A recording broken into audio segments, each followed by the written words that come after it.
everyone, Transformers Fan Club 328 here, and since there's not much to catch you up with, seeing as this is the direct follow-up, for those who missed it, here's a quick recap of Legends of Metro Nui.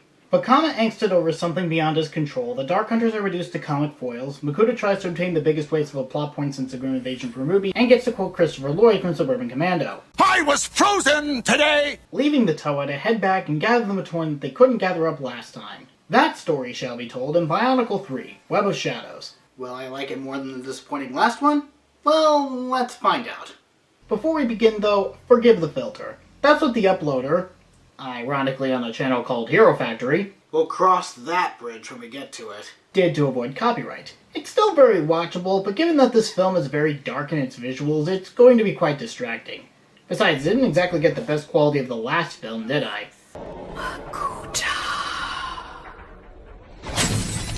Well, if this unidentified character that we later know as our female antagonist Rudaka can carve a single shard out of the Protoderma seal, then why can't you just keep clawing at it until she freed Makuta? And before you mention it, yes, I am aware of how Toa seals work and it's actually deathly painful to do that. But still, can't you just sacrifice your Visorak horde to claw Makuta out? Even knowing what Toa seals are, you shouldn't need the entire appendix to enjoy these movies, as most of the foreign terms like Matoran, Turaga, Toa, and even Rahi can be easily identified given the contexts. Nothing in this movie ever identifies the exact details of Toa seals, so from what we see in the movie, it's not that painful to claw your way to the Tootsie Roll center of the Toa seal. Hell, they never even refer to it as a Toa seal! To end this discussion on seals, here's a seal. And now the noble Toa must face a web of shadows. Roll credit. Wait, someone already did the Citizens parody on this film. My bad. After attempting to jump scare us, which to this day I don't know whose hand that is and why they were swimming there, we see that Metro Nui has essentially gone to shit. But the exact cause stated to have been a breach into his archives, freeing a lot of dangerous creatures. The Visorak are main antagonistic force among them. We faced the Makuta and won! I really doubt a few crusty relics are gonna give us much trouble. Agreed? Follow me! Oh no, does that mean the Toa are going to be defeated easily until the climax again? Well, the Toa are captured and we then get an introduction to our main villains. Sidorak, who is a delicious ham and cheese meal. Kolorak. It's nothing important, I hope. Seeing as you're late, this had better be good. And Rudaka, who unfortunately has that slightly annoying hissing tick you hear on a lot of snake-like characters. Though just for this scene for some reason. Bring me their bodies.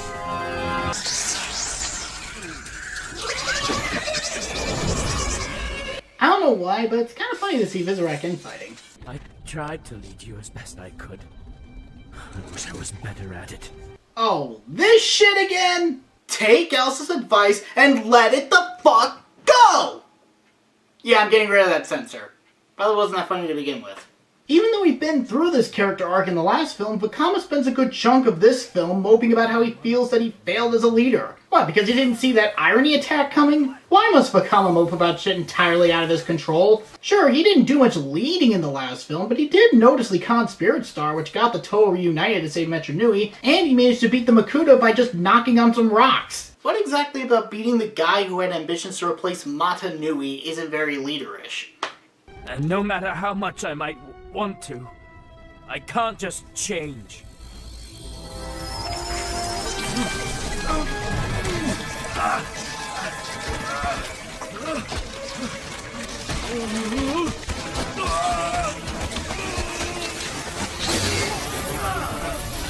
Now that is irony!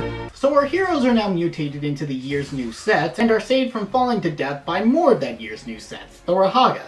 Yeah, because that sounds nothing like the Turaga, now does it? What's happened to me? Answer me. I am a Toa! These guys just saved your life, and the first thing you think to respond to them with is, "What am I, mysterious stranger who probably has no idea what the hell I am?" Matau discovers this new form, and we finally see these new looks in full, leading to an issue I have with the Hordika designs. They all look the same. I know most Toa groups look similar anyways, but at least there were distinct weapon and mask designs to help set them apart. Here, not only are the bodies built the same, but the heads and weapons look too much like each other. If these guys weren't grayscale, you probably couldn't pick any one specific character out without really looking at them. This is actually a problem with the sets and not an issue on the animators' part, even though they did little to give them distinct looks. The only alteration they did was give them a hand in place of their second weapon, which was actually the route they went with Kreko in the last film, but I think I'm getting way off track, so let's get back to the review. After a scene where we learn who really runs the show and why, the Rahaga, specifically the Red One Norik, introduce themselves to the Toa and talk of a being that can cure the mutagen and help defeat the Vizrak horde, named Kitangu.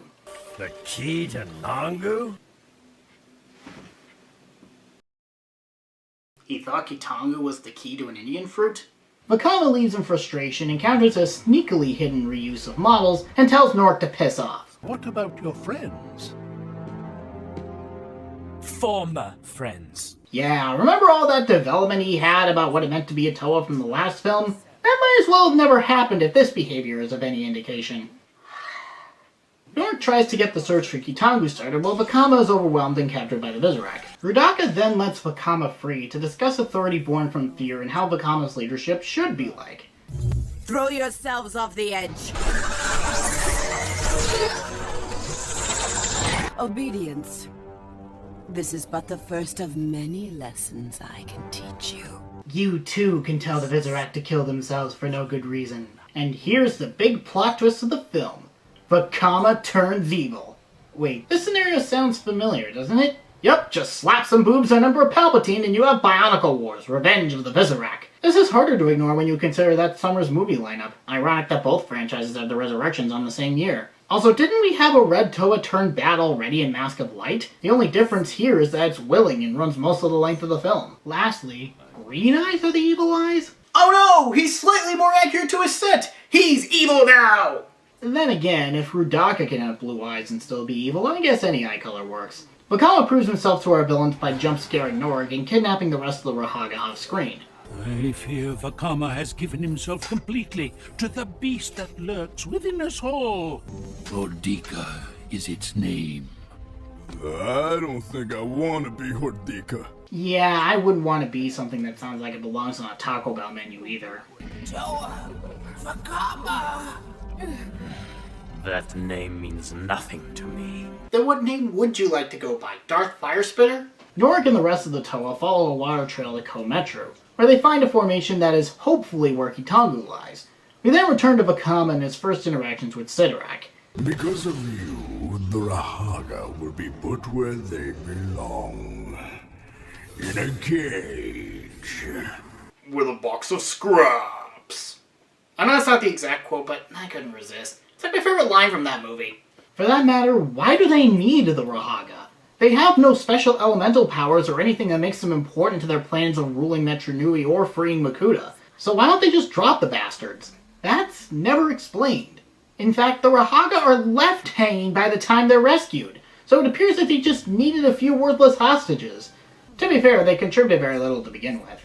With Vakama leading your horde, they will be captured and trained just like him. Will all 6 be enough to please you? A fine offer, Rudaka. Consider it an engagement gift. They getting married? Is marriage even a thing in the Bionicle universe? I do a lot of shrugging in this review. You know, Vakama, we're really very much alike, you and I. To be fair, he is kind of right, as both are unwitting puppets of Rudaka in the end. Food for thought. After Sidorak introduces Vakama to a Bionicle 2015 idea pool and he roars at them. To be fair, how would you react if you had a giant legion of spiders under your control? Norik and the Toa find Kitangu, who is voiced by Scott McNeil. I always thought Dinobot sounded like a mythical, majestic being. What are you waiting for? Transform, so I can finish you with honor. Huh. That makes 3 straight Bionicle movie reviews where I reference Beast Wars Dinobot. To be fair, I forced the second one. How is the horde, Vakama? Vakament? Vakama? So he'll change us back into our good-looking Toa hero selves? That was funny. Well, funny enough to acknowledge. Kitangu offers his help to the Toa, and the final battle begins. The Toa pulls some flying bullshit out of the year-wide gimmick, only for them to jump back down, save for Matau, who kept going to confront Bakama one-on-one. Your place is with us. We're here to rescue the Matoran. You remember, don't you? Oh, you're right. I'm so sorry. I completely forgot. I got so sidetracked that I forgot all about the Matoran. I'm so sorry. I'll just call the whole thing off. Sidorak and Rudaka confront Kitangu, with Sidorak showing off his stormtrooper level of aiming and even a bit of his true character. Rudaka shows that Kitangu's weakness is apparently the color purple, and they check to see if Kitangu's down for good. But Sidorak finds that his luck just ran out. I think my favorite bit is his reaction to Rudaka leaving him to finish Kitangu off. But I can't defeat him myself. I know. I don't know why, but I just love the delivery of those lines. No, no, no! Wait, Glatorium, not a Nui! We've seen death in these films before, but damn is that a cruel demise! I think Sidorak's cowardice, especially his great whiny delivery of Rudaka? made that blow all the harsher. Either way, Nork frees the Rahaga and we return to Matau and Bakama's confrontation. Our strength comes from our unity, Bakama. We've got a job to do. A duty. Rescuing them is our destiny. Oh, I'm sorry, I must have confused the two scenes on levels of engagement. Actually, can I see that again? Yeah, I could watch that for hours! Matau's virtue speech gets through to Bakama, and they return to help the other Toa and Rahaga finish off the Vizorak. Rudaka comes in on scale and accuracy on par with Planetformers, and the Toa let loose.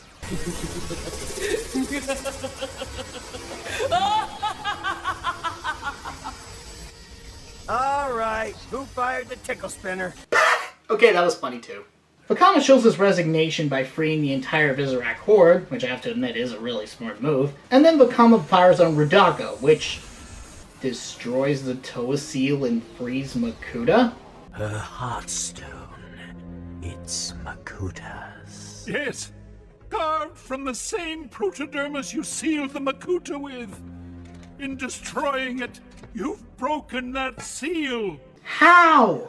Again, I know that's how it works, but it's still stupid. It makes absolutely no fucking sense. Hand-waving it by saying that's how it works in the actual stories doesn't answer the obvious leap in logic here. This also means there's a problem in the actual stories too. For some reason, he doesn't scare me anymore. I realized that if I could defeat him alone by playing a playground game with him, he probably wasn't a threat to begin with. To wrap things up, Kitangu restores the Toa to their old selves, they rescue the Matoran, and we find out that the last two movies were all just a legend told by Turaga Bakama. But only to Jala, Takanuva, and Holly. I guess everyone else got bored of the story, at least around this part. And I wouldn't blame them, because this one is not much better than the last one. To its credit, the animation once again is still good for what it is. Sidorak is delightfully hammy, Rudaka is delightfully sinister, and there are a few funny moments here and there. But I don't like that they effectively deleted Bakama's character growth from the last film to forcefully rip off one of that year's biggest blockbusters, when Matau, with his very vocal disgust of being mutated and his bickering of Bakama, might have made him a better option if they had to go that route. The designs are not very interesting, though as I said that's an issue with the sets too. The action and visuals are surprisingly dull, and like the last film, the stupid moments are distractingly stupid. Legends of Metro Nui had pacing and plot issues, but it had defined and developed characters, memorable scenarios, and a villain with a truly diabolical plan that went beyond guarding sleeping people. I may have not revisited the last film very often, but it was definitely better than this mediocre half-board fest. I'm Transformers Fan Code 328, and the spider! God damn it!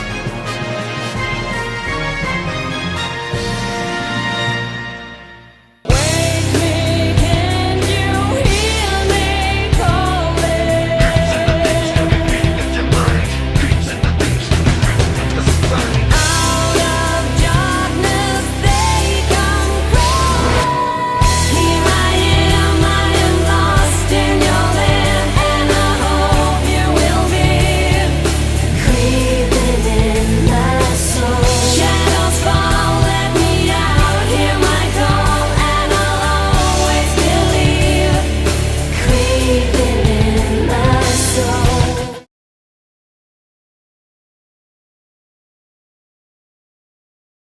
out of here! All of you! You're free! That's an order.